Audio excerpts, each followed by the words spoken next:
साथियों नमस्कार। खबर हेडक्वार्टर से मैं कुणाल पंत। साथियों, बिहार की राजनीति में हाल ही में एक ऐसा बयान आया है जिसने कई नए सवाल खड़े कर दिए हैं। बिहार के मुख्यमंत्री नीतीश कुमार ने कहा कि अपने संसदीय जीवन की शुरुआत से ही उनकी इच्छा रही है कि वे राज्य की दोनों विधानसभाओं और संसद के दोनों सदनों के सदस्य बने। इसी वजह से अब वे आने वाले चुनाव में राज्यसभा का सदस्य बनना चाहते हैं।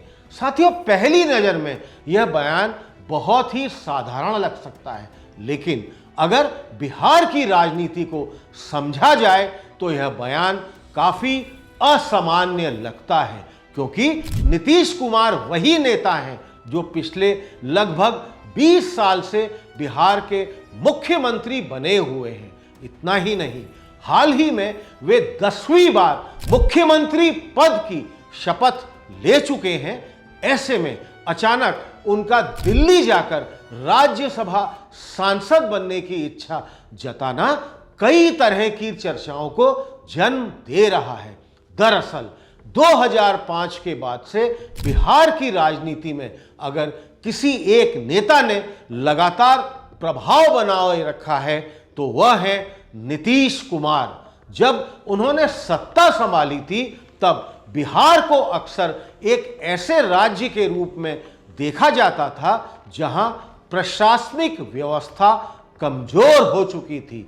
उस समय राज्य की राजनीति पर लालू प्रसाद यादव का प्रभाव रहा था। उनकी राजनीति ने सामाजिक न्याय की एक मजबूत धारा जरूर बनाई, लेकिन प्रशासनिक व्यवस्था और विकास को लेकर काफी आलोचनाएं भी हुई।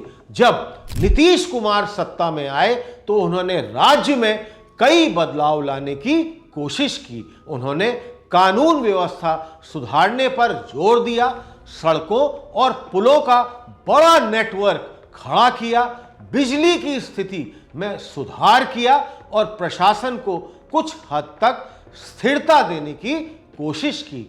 इन्हीं कारणों से उन्हें एक समय सुशासन बाबू के नाम से भी जाना जाने लगा। लेकिन 2 दशकों के शासन के बावजूद बिहार की कहानी पूरी तरह बदली नहीं है। आज भी राज्य कई मामलों में देश के सबसे पीछे रहने वाले राज्यों में गिना जाता है। उद्योगों की कमी है, रोजगार के अवसर सीमित हैं और बड़ी संख्या में युवा काम की तलाश में दूसरे राज्यों की ओर पलायन करते हैं। यानी विकास जरूर हुआ, लेकिन यह अधूरा और असामान्य रहा। नीतीश कुमार की राजनीति की सबसे बड़ी खासियत उनका राजनीतिक लचीलापन रहा है। उन्होंने समय समय पर अलग अलग दलों के साथ गठबंधन किया और राजनीतिक समीकरण बदलते रहे। उनकी सबसे अहम साझेदारी भारतीय जनता पार्टी के साथ रही है। इस गठबंधन के जरिए उन्होंने बिहार में एक ऐसा सामाजिक समीकरण बनाया जिसमें ऊंची जातियां, अत्यंत पिछड़े वर्ग, गैर यादव ओबीसी, कुछ दलित समुदाय और महिलाओं का भी बड़ा हिस्सा शामिल था। इस तरह उन्होंने बिहार की राजनीति में एक नया मध्य क्षेत्र तैयार कर दिया। लेकिन उनकी राजनीति पर आलोचनाएं भी कम नहीं रहीं। सबसे बड़ा आरोप उन पर यही लगा कि उन्होंने कई बार राजनीतिक पलटी मारी। कभी वे बीजेपी के साथ रहे, फिर उससे अलग हो गए, फिर कुछ समय बाद उसी के साथ वापस आ गए। इसी वजह से उन्हें पलटू राम का नाम भी दिया गया। एक और बड़ी आलोचना यह रही कि नीतीश कुमार ने अपने जनता दल यूनाइटेड जेडीयू को एक मजबूत संगठन के रूप में विकसित नहीं किया। उन्होंने अपनी राजनीति में पार्टी संगठन से ज्यादा भरोसा प्रशासनिक तंत्र यानी ब्यूरोक्रेसी पर किया। इसका नतीजा यह हुआ कि आज उनकी पार्टी में दूसरी पंक्ति का कोई मजबूत नेता नजर नहीं आता है। यही वजह है कि अब जब उनके दिल्ली जाने की चर्चा हो रही है तो सबसे बड़ा सवाल यह उठ रहा है कि उनके बाद पार्टी को कौन संभालेगा। इसी बीच एक नया नाम सामने आने लगा है उनके बेटे निशांत कुमार का। निशांत अब राजनीति से पूरी तरह दूर रहे हैं, लेकिन अब उनके पार्टी में आने की चर्चा हो रही है। अगर ऐसा होता है तो यह नीतीश कुमार की उस छवि से बिल्कुल अलग होगा जिसमें वे हमेशा वंशवाद की राजनीति के खिलाफ हमेशा से खड़े नजर आते रहे।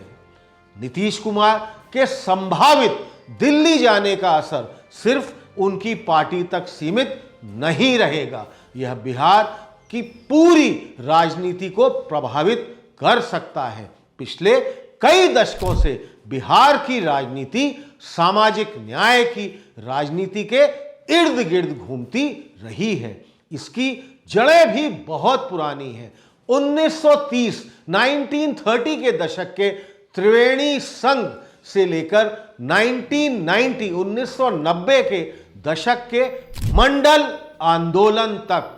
1990 में एक ऐतिहासिक घटना हुई थी जब लालू प्रसाद यादव की सरकार ने समस्तीपुर में लाल कृष्ण आडवाणी की रथ यात्रा को रोक लिया था। उस समय यह घटना मंडल बनाम कमंडल की राजनीति का प्रतीक बन गई थी, लेकिन नीतीश कुमार के दौर में यह समीकरण थोड़ा बदल गया।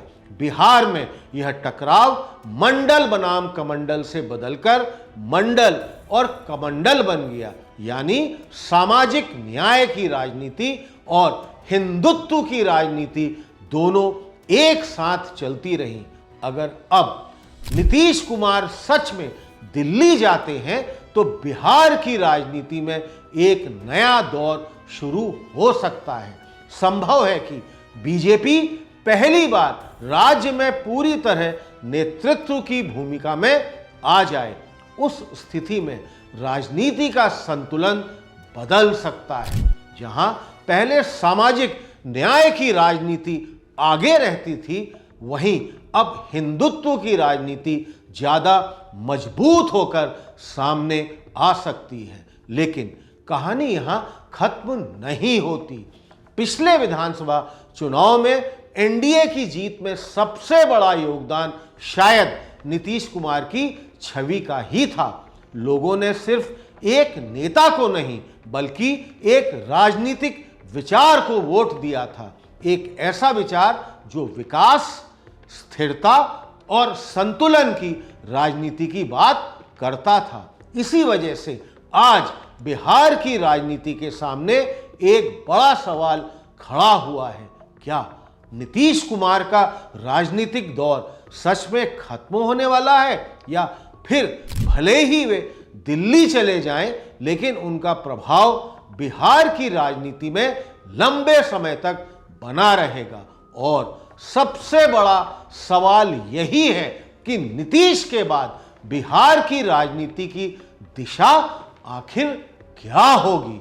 साथियों, इसी तरह के वीडियोस देखने के लिए आप हमारे इस चैनल खबर हेडक्वार्टर को अधिक से अधिक संख्या में सब्सक्राइब करिए, बेल आइकन दबाइए, इसे लाइक करिए और हाँ साथियों, कमेंट बॉक्स में जाकर आप अपने कमेंट्स हमको लगातार पोस्ट करते रहिए। बहुत बहुत धन्यवाद।